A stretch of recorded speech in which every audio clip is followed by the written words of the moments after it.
Deadpool 2-ന്റെ അവസാന ഫൈറ്റില് ഡെഡ്പൂള് കുറെ ഗാർഡ്സുമായിട്ട് fight ചെയ്യുമ്പോൾ ഒരു ഗാർഡ് ഡെഡ്പൂളിനെ പിടികൂടുന്നുണ്ട്. ആ ഗാർഡിനോട് ഫൈറ്റ് ചെയ്യാൻ ഡെഡ്പൂള് സ്ട്രഗിൾ ചെയ്യുന്ന സമയത്ത് പുറകിൽ നിന്ന് കേബിള് ആ ഗാർഡിനെ ഷൂട്ട് ചെയ്യുന്നുണ്ട്. ഗാർഡിനെ ഷൂട്ട് ചെയ്തത് ആരാണെന്ന് ചിന്തിച്ച് ഡെഡ്പൂള് കൺഫ്യൂസ് ആകുന്നുണ്ടെന്ന് നമുക്കിവിടെ മനസ്സിലാക്കുവാൻ സാധിക്കും. ഫോർത്ത് വാൾ ബ്രേക്ക് ചെയ്യാൻ സാധിക്കുന്ന എബിലിറ്റി ഉള്ളതുകൊണ്ട് തന്നെ ഡെഡ്പൂള് ആ സമയത്ത് ആദ്യം നോക്കുന്നത് ക്യാമറയിലേക്കാണ്. ക്യാമറയില് ബ്ലഡ് തെറിക്കുന്നത് കണ്ടിട്ടാണ് ഡെഡ്പൂള് കേബിളിനെ നോക്കുന്നത്. ഡെഡ്പൂൾ 2-ല് ഡെഡ്പൂള് ജഗർനട്ടുമായിട്ട് ഫൈറ്റ് ചെയ്യുമ്പോൾ ജഗർനട്ട് ഡെഡ്പൂളിനെ രണ്ടായിട്ട് സ്പ്ലിറ്റ് ചെയ്യുന്നുണ്ട്. ഇവിടെ ഡെഡ്പൂളിന്റെ ബോഡി രണ്ടായിട്ട് സ്പ്ലിറ്റ് ആയതുകൊണ്ട് തന്നെ ഡെഡ്പൂളിന്റെ സ്യൂട്ടും രണ്ടായിട്ട് സ്പ്ലിറ്റ് ആകുന്നുണ്ട്.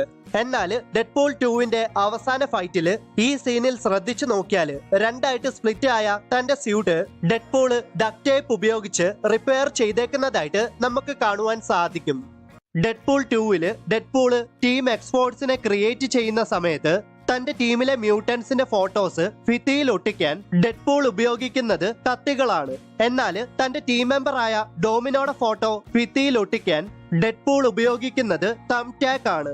ഇത് സൂചിപ്പിക്കുന്നത് ഡെഡ്പൂള് കത്തി കൊണ്ട് ഭിത്തിയിൽ ഒട്ടിച്ച ഫോട്ടോസിലെ മ്യൂട്ടൻസ് മരണപ്പെടുമെന്നും ഡോമിനോ മാത്രം സർവൈവ് ചെയ്യുമെന്നുമാണ്.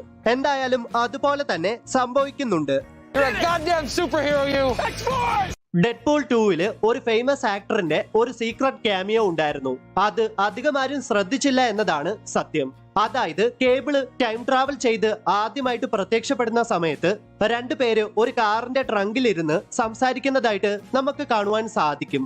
അതിൽ വെള്ളത്തൊപ്പി ധരിച്ച വ്യക്തിയായിട്ട് വേഷമിട്ടത് മാറ്റ് ഡേമൻ ആണ്. മാറ്റ് ഡേമൻ മറ്റ് മാർവൽ മൂവീസിലും ക്യാമിയോ റോളിൽ അപ്പിയർ ചെയ്തിട്ടുണ്ട്. തോർ റാഗ്നറോക്കിലും തോർ ലവ് ആൻഡ് തണ്ടറിലും ആസ്ഗാർഡിയൻ ഡ്രാമയില് ലോക്കി ആയിട്ട് വേഷമിട്ടത് മാറ്റ് ഡേമൻ ആണ്. ഡെഡ്പൂൾ 2-ല് fire fist out of control ആയിട്ട് തന്റെ ചുറ്റുമുള്ളതെല്ലാം നശിപ്പിക്കാൻ ശ്രമിക്കുന്നുണ്ട്. ആ സമയത്ത് ഫയർ ഫിസ്റ്റിനെ കൺട്രോൾ ചെയ്യാൻ അവിടേക്കെത്തിയ ഡെഡ്പൂള് ഫയർ ഫിസ്റ്റിനോട് ഇങ്ങനെ ചോദിക്കുന്നുണ്ട്. Fire Fist. Ooh, that's a great name. Where does it burn? Just the fist or all the way up to the elbow? സത്യത്തിൽ ഡെഡ്പൂള് ചോദിച്ചതിൽ കാര്യമുണ്ടായിരുന്നു. ആ സമയത്ത് ഡെഡ്പൂള് ചോദിച്ചത് നമ്മൾ കാര്യമാക്കിയില്ലെങ്കിലും പിന്നീടാണ് എല്ലാവർക്കും അത് മനസ്സിലായത്. അതായത് ശരിക്കും ഫയർ ഫിസ്റ്റിന്റെ തീ വരുന്നത് അവന്റെ ഫിസ്റ്റിൽ നിന്നുമല്ല, അവന്റെ എൽബോയിൽ നിന്നുമാണ്. ഈ ഒരു സീനില് അത് വ്യക്തമായിട്ട് തന്നെ നമുക്ക് കാണുവാൻ സാധിക്കും. ഡെഡ്പൂൾ 2-ല് ടൈം ട്രാവൽ ചെയ്ത് പാസ്റ്റിലേക്ക് എത്തുന്ന കേബിള് ഒരു സ്റ്റോറിൽ നിന്ന് തനിക്ക് ആവശ്യമായിട്ടുള്ള സാധനങ്ങളെല്ലാം അടിച്ചു മാറ്റുന്നുണ്ട്. കേബിള് അവിടെ നിന്ന് പോകുമ്പോൾ രണ്ട് പോലീസ് കാറുകൾ അവിടേക്ക് എത്തുന്നുണ്ട്. അവിടേക്ക് വന്ന പോലീസുകാർ സാധാ പോലീസുകാരല്ല. ഇവിടെ ആ പോലീസ് കാറിലേക്ക് നിങ്ങൾ ശ്രദ്ധിച്ചു നോക്കിയാല് ആ കാറിൽ എഴുതിയിരിക്കുന്നത് മ്യൂട്ടൻ റെസ്പോൺസ് ഡിവിഷൻ എന്നാണ്. പോലീസ് ഡിപ്പാർട്ട്മെന്റിൽ തന്നെ മ്യൂട്ടൻസിനെ പിടിക്കാൻ മാത്രമായിട്ടാണ് അവർ മ്യൂട്ടൻ റെസ്പോൺസ് എന്ന ഡിവിഷൻ കൊണ്ടുവന്നിട്ടുള്ളത്.